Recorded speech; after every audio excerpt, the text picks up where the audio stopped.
നീ ഈജിപ്തിലെ ഒരു ഭീകര പോലെയുണ്ട്, ജോൺ ചിരിച്ചുകൊണ്ട് പറയുന്നു.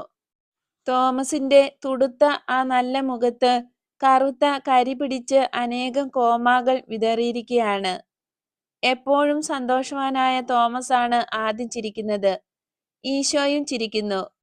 കാരണം അവർ സംസാരിച്ചു കൊണ്ടിരിക്കുമ്പോൾ തന്നെ ഒരു തുള്ളി കരിവെള്ളം തോമസിന്റെ മൂക്കിന്റെ അറ്റത്ത് വന്ന് നിന്നു.